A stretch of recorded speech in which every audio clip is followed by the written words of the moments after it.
supposed to be... Oh, recording. Oh, hi guys. I'll never get the surprise thing right. This is only like my 24th take. Anyways, they're done. We're getting them ready to get packed, shipped to bloody old England. It's amazing. Come on and join me. And welcome to another episode of...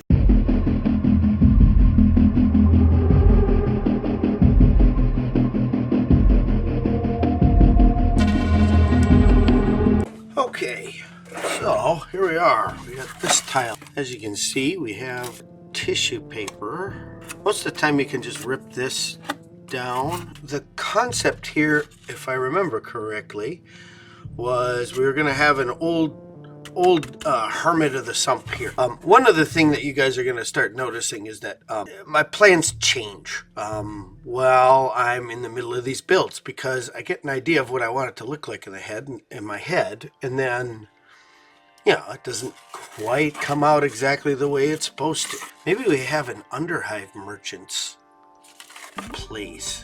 Okay, so the end result here is that what we're going to do is we're going to insert a dwelling of some sort. Yeah, so we're going to cut into this a little bit. So I'm thinking about stuff piled up over here and then maybe a wall or something falling. Yeah, we're going to put a dwelling, we're going to carve into this, we're going to add some junk, and then we'll go forward from there on this tile. Okay, tile 2. So this was another one I glued backwards. This one was just going to have some halves on it. Actually, maybe we'll run some pipes in this way. I actually thinking maybe a smokehouse might be a thing. And we're going to make a container smokehouse. Yeah, we'll pile up some sumpy body parts. So this will be the smokehouse tile. Look at how fast it changed. Oh my god, this is coming together, you guys. Woohoo! I had a good question as far as on the last video as to what this is. This is plexiglass sheeting in the States here. It's just acrylic. It's 2.5 millimeter thick, but you use it to replace window glass in windows. When you're doing builds like this, because we're not following any kind of rules or anything like that, you know, I can adjust and I can change it the way I want to. Because I glued it backwards, this gives us other opportunities. We can have walkways to adjoining tiles at different levels. We're going to add something here onto the sump. We'll make a dwelling down here. Maybe this is where we'll make the old man of the sump. Oh my god, better get to it. I came up with since this is going to be a trader's thing, I figured we needed another platform out here. I found one of these, which is really neat, and I was thinking about putting it here somehow, or on the dock. And rooting around a little bit, and I found these guys. What I think I'm going to do is I'm going to put them like this with the crane running through it. The idea is the guy comes in on the dock here, and then you can crane out your stuff. We're going to speed this up real quick, and then we're going to go. So, woo!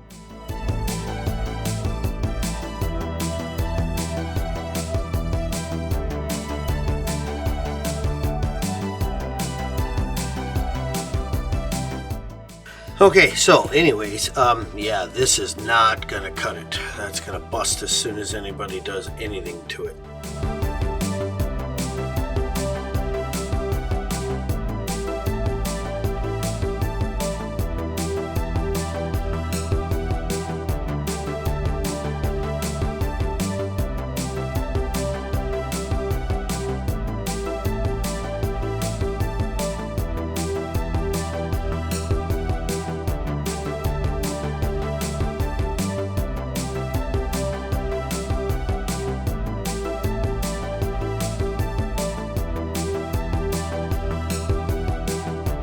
Knocked up this guy. It's a little smoke shack here, and this is kind of what it looks like, you know, on this. But yeah, maybe a few of these, a little bit to reinforce this up, a little bit of piling back here, Boy, this tile's almost ready. Okay, here we go.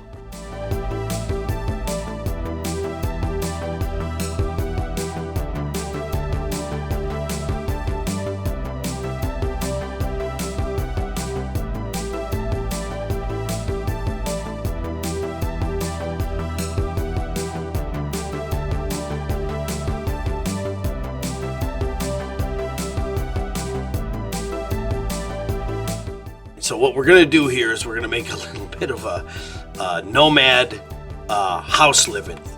But yeah, you bring your boat up, guy gets off. Playability, again, this is going to be permanent detail. Yeah, we got a spot here. This is cool. We got a little dude. We got, you know, he got his bed. He's got his pistol and his sword. He's got his stove. He's cooking his food.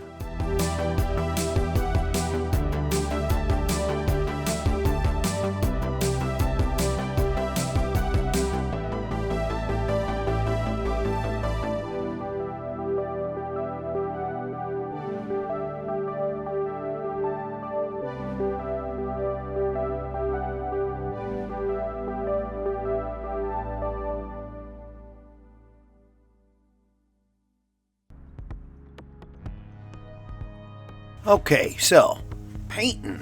I use a mixture, contrast paints, opaque paints, and you will notice I'm using an extremely high-end brush for this. You can use GW paints, contrast paints, inks, any of that stuff. I got fantastic effects before I ever got an airbrush or ever got into oils or powders or any of that stuff. That being said, one of the reasons that I got into oils and all of that is because of how much of this I had to use. It gets a little ridiculous after a while when you're jumping through 6-7 pots for one tile, because I'm never going to match what I sent over there if I do it the new ways that I've been doing it. That was exactly how I built all of my first stuff, simply because it's really easy. You get a great look, 3 or 4 different steps, you know, all in one shot here. Back to the painting.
Alright, time to start making the start of the sump.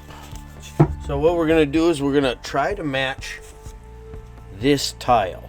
So anyways, what we're going to do is we're going to add just a little bit of paint. This is not going to look the same wet as it is dry. We'll mix this up real quick here. Add the Mod Podge to it. Now, we're going to coat with Mod Podge again. Pea soup. Not every one of them matches.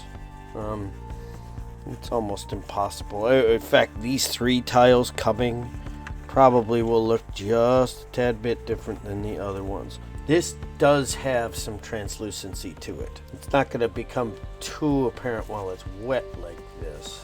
Then we got to wash the sump. We're going to use Agrax because that's, you know, that was the That was the standout one you used. All right, we're going to get a spin done to this. We'll do the finishing stages. Awesome.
Wrap this up.